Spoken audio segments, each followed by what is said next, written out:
भाषा का शब्द है। तो मित्रों ये अरबी फारसी लोगों की देन मानी जाती है। प्राचीन समय की बात है। यहाँ पर ये भारत देश हो गया और भारत देश की हम बात करें तो यहाँ पर ये जो क्षेत्र है ये वाला, इस क्षेत्र को सिंध प्रांत के नाम से जाना जाता है। मित्रों अरबी फारसी लोग जो हैं वो सै का उच्चारण है से करते थे, अतः सिंध से हिंद हो गया और हिंद से हिंदी बना हुआ है, अर्थात अरबी फारसी लोगों की देन मानी जाती है। सिंधु से हिंदू और हिंदू से हिंदी बना है। मित्रों ये किस भाषा का शब्द हो गया? फारसी भाषा का शब्द हो गया। आगे हम चलें तो हिंदी का जो विकास हुआ है, मित्रों प्रश्न बनता है हिंदी का विकास किस भाषा से माना जाता है? तो यहाँ पर इसका सही उत्तर होगा अपभ्रंश। सही उत्तर क्या होगा मित्रों? अपभ्रंश होगा। हम बात करें तो हिंदी के विकास खंड की जो यात्रा है वो वैदिक संस्कृत से शुरू होती है और ये अपभ्रंश के साथ समाप्त होती है। मित्रों सबसे प्राचीन जो भाषा थी उसको वैदिक संस्कृत कहा जाता है, अर्थात अपने हिंदी ने जो विकास शुरू किया है वो वैदिक संस्कृत से किया है। इसका विकास क्रम हम इसके माध्यम से भी याद रख सकते हैं।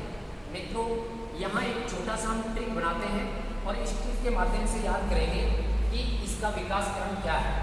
तो इसको हम ऐसे याद रख सकते हैं, वह पापा आप हिंदी बोलो, वह पापा आप हिंदी बोलो, ये विकास से क्रम हो गया। मित्रों यहाँ पर वे का मतलब हो जाएगा वैदिक संस्कृत हो जाएगा। क्या हो जाएगा? वैदिक संस्कृत। सबसे प्राचीन जो भाषा थी उसको वैदिक संस्कृत कहा जाता था। वेदों में प्रयोग होने के कारण इसको वैदिक संस्कृत कहा गया। फिर ये वेदों से लोगों में आ गई, अतः विकास के क्रम में अगला जो पायदान है वो लौकिक संस्कृत हो जाएगा। लौकिक संस्कृत, लौकिक संस्कृत हो गया। अतः मित्रों इसी क्रम में हम आगे चलें तो हिंदी का जो विकास के क्रम है ये यहाँ पर हम आगे चलें तो वैदिक के बाद में हम आगे चलें लौकिक हो गया, और लौकिक के बाद में हम आगे चलेंगे तो यहाँ पा लिखा है तो पा का अर्थ यहाँ पा से ही ग्रहण करेंगे। यहाँ हो जाएगा पाली भाषा। कौन सी भाषा मित्रों? पाली भाषा। और इसी विकास क्रम में दूसरे पा का अर्थ हम ग्रहण करेंगे, यहाँ पर प्राकृत भाषा हो जाएगी। कौन सी हो जाएगी? प्राकृत भाषा। ऐसे ही हम विकास क्रम में आगे चलें तो यहाँ आगे पा के बाद में क्या लिखा हुआ है मित्रों? आप लिखा है, और आपका यहाँ पर हम ये ग्रहण करेंगे। आपका अर्थ होगा यहाँ पर मित्रों अपभ्रंश। आपका मित्रों अर्थ क्या होगा? भी अपभ्रंश होगा। तो यहाँ पर हम लिख देते हैं, देखो अपभ्रंश। प्राकृत के बाद में विकास के क्रम में ये भाषा किस नाम से जानी गई? तो ये अपभ्रंश के नाम से जानी गई। और आगे मित्रों अपने जो सूत्र है उसमें लिखा हिंदी। तो आगे अपभ्रंश से जो निकलकर भाषा आई उसका नाम पड़ा क्या? हिंदी। ऐसे अपने हिंदी भाषा का क्या हुआ है? विकास हुआ है। मित्रों इसकी हम बात करें तो ये 1500 ईसा पूर्व की बात है, और 1500 ईसा पूर्व से लेकर 1000 ईसा पूर्व तक जो भाषा चली उसका नाम क्या था मित्रों? वैदिक संस्कृत था। आगे विकास के क्रम में हम इसका देखें तो 1000 ईसा पूर्व की बात है मित्रों। ईसा पूर्व से 500 ईसा पूर्व, 500 ईसा पूर्व का जो काल माना जाता है वो लौकिक संस्कृत के नाम से जाना जाता है। इसी क्रम में हम आगे चलें तो लौकिक संस्कृत के बाद में ये जो आगे भाषा बनी वो पाली के नाम से जानी गई, और पाली का जो काल क्रम माना जाता है वो 500 ईसा पूर्व से लेकर और ये प्रथम सदी तक माना जाता है। मित्रों 500 ईसा पूर्व से लेकर प्रथम सदी का जो काल है वो पाली भाषा का काल माना जाता है। इसी विकास के क्रम में आगे चलें तो यहाँ पर हम कर सकते हैं कि ये प्रथम सदी से आगे हम चलें तो 500 ईस्वी आ जाएगा, और 500 ईस्वी तक का जो काल माना जाता है वो क्या काल माना जाता है? प्राकृत माना जाता है। यहाँ पर पाली 500 ईसा पूर्व से प्रथम सदी तक माना जाएगा, और प्राकृत का प्रथम सदी से 500 ईस्वी तक माना जाएगा। अब यहाँ पर आगे हम चलें तो अपभ्रंश का काल जो माना गया है वो 500 ईस्वी से लेकर 1000 ईस्वी तक का जो काल है वो किस काल के नाम से जाना जाता है मित्रों? अपभ्रंश के काल के नाम से जाना जाता है। इसी कड़ी में हम आगे चलें तो अपभ्रंश से निकलकर कौन सी आई मित्रों? हिंदी आई। और हिंदी का जो काल माना जाता है वो अनुमानित 1000 ईस्वी से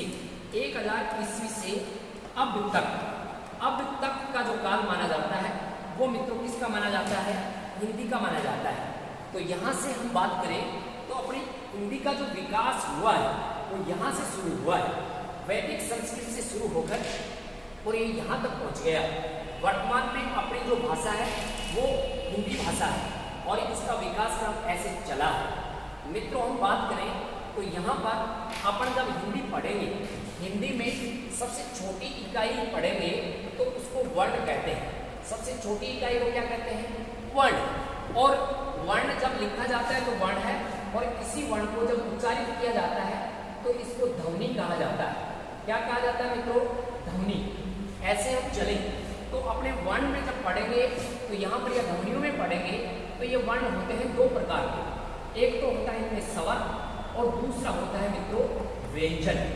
स्वर और क्या होते हैं? व्यंजन होते हैं। यहाँ पर स्वरों से ही शुरुआत होती है। अगर हम बात करें जैसे गणित में 0 होता है, ठीक वैसे ही यहाँ पर वर्ण विचार हिंदी भाषा में स्वर से शुरुआत होगी। ये स्वर अपने हिंदी का एक 0 मान सकते हैं। यहाँ पर जो स्वर है इनकी संख्या 11 मानी जाती है और इन 11 स्वरों में हम क्रम देखें तो सबसे पहले ए आता है, फिर आ आता है, क्रम से ई आता है, फिर बड़ा ई आता है, ऊ आता है। ऐसे हम बात करें तो बड़ा ऊ आ गया, री आ जाएगा, ए आ जाएगा, आई आ जाएगा, ओ स्वर आ जाएगा और एक मित्रों औ स्वर आ जाएगा। ऐसे हम इनकी गणना करें तो ये 11 स्वर होते हैं। ये 11 स्वर हम क्यों पढ़ रहे हैं सुनिए। यहाँ पर जो हम पढ़ रहे हैं अपभ्रंश भाषा से हिंदी निकल कर आई है। तो मित्रों अगर हम बात करें ये 0 कहाँ से हमने ग्रहण किया है, तो ये 0 हमने अपभ्रंश भाषा से ग्रहण किया है। अर्थात इन 11 स्वरों में से जो 8 स्वर हैं, कितने स्वर हैं मित्रों? 8 स्वर। ये 8 स्वर हमने कौन सी भाषा से ग्रहण किए हैं? तो ये अपभ्रंश भाषा से ग्रहण किए हैं। प्रश्न भी बन सकता है कि अपन अपभ्रंश भाषा से हमने कौन कौन से स्वर अपनाए हैं। तो यहाँ पर ये जो 11 स्वर हैं इनमें से जो 8 स्वर हमने अपभ्रंश से अपनाए हैं वो कौन कौन से हैं सुनिए।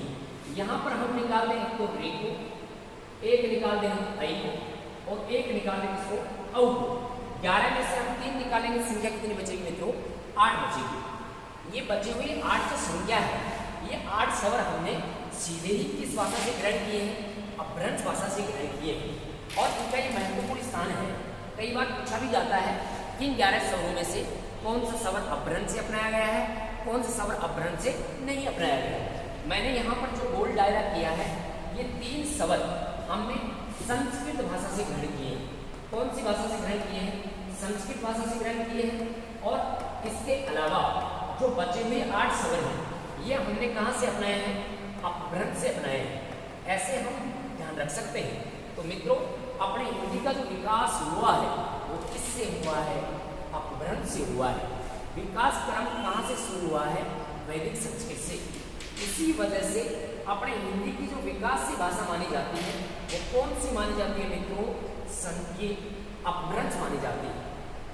एक तो अपने सिलसिला हो गया विकास क्रम का ये, फिर इसी क्रम में हम आगे चलें तो इनमें देखते हैं आगे कि हिंदी का वर्णन कैसे कैसे किया गया है। मित्रों आप इसका स्क्रीनशॉट ले सकते हैं। इसके बाद में हम आगे चलें कि आगे